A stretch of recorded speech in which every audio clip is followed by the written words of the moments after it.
Hello दोस्तों, आप लोगों ने ये मुहावरा जरूर ही सुना होगा कि जब कोई दौड़ता है तो लोग कहते हैं देखो वो चीते की रफ्तार से दौड़ रहा है। आप लोगों ने ऐसा कभी नहीं सुना होगा कि लोग कहते हैं शेर, भालू या फिर कोई और जानवर का नाम लेकर। इसकी वजह यह है कि धरती पर जितने भी जानवर हैं उनमें सबसे तेज रफ्तार से जो दौड़ता है वो चीता ही है। दोस्तों, इसकी रफ्तार तकरीबन 120 किलोमीटर प्रति घंटे की। हमारे देश में आप 100 किलोमीटर प्रति घंटे की रफ्तार से हाईवे पर गाड़ी चला सकते और 120 किलोमीटर प्रति घंटे की रफ्तार से एक्सप्रेसवे पर चला सकते। तो सोचिए, इस रफ्तार से एक्सप्रेसवे पे 120 किलोमीटर की रफ्तार से गाड़ी चलती है, उस रफ्तार से ये चीता भागता है। खास बात यह है कि चीता जो है वो एक बार में 23 फीट तक की छलांग मार सकता है और 1 मिनट में 4 बार छलांग मारता है। तो सोचिए ये अपने शिकार को कितनी आसानी से झपट्टा मार सकता है। चीते जो होते हैं घने जंगलों में रहना पसंद नहीं करते हैं क्योंकि इन्हें दौड़ कर शिकार करना पसंद है। ये 1 किलोमीटर में 120 किलोमीटर प्रति घंटे की रफ्तार दौड़ सकता है, उससे ज्यादा नहीं, क्योंकि तेज दौड़ने से शरीर का तापमान बदलता है और उसका दिमाग गर्म हो जाता है। अगर कोई शिकार उसे दिखता है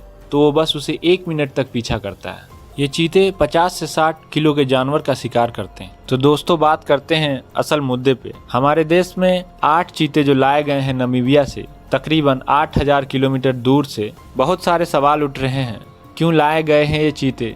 क्या ये जिंदा रह पाएंगे? हमारे देश के क्लाइमेट में सर्वाइव कर पाएंगे? सारे सवालों के जवाब आज जानते हैं। आखिर क्यों लाए गए हैं चीते? एक दौर था जब भारत में बहुत चीते हुआ करते थे। दी बॉम्बे नेचुरल सोसाइटी के रिकॉर्ड में बाकायदा लिखा हुआ है कि आज से 100-200 साल पहले हमारे देश में सैकड़ों चीते हुआ करते थे। बल्कि जब मुगलों का राज था तब अकबर ने 1000 चीते मंगवाए थे भारत में।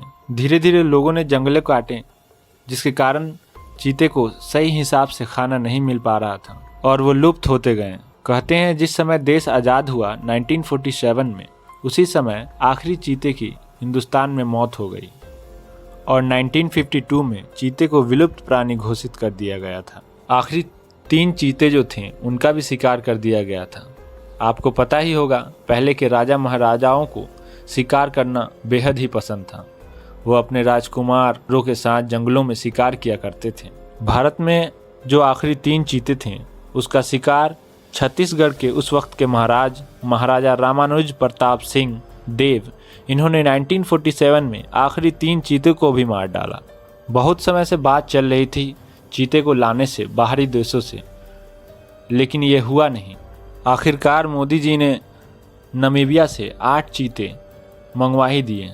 अब उम्मीद ये है कि ये सारे चीते अच्छे से सेहतमंद होकर यहाँ पले बढ़े और अपनी जनसंख्या बढ़ाएं।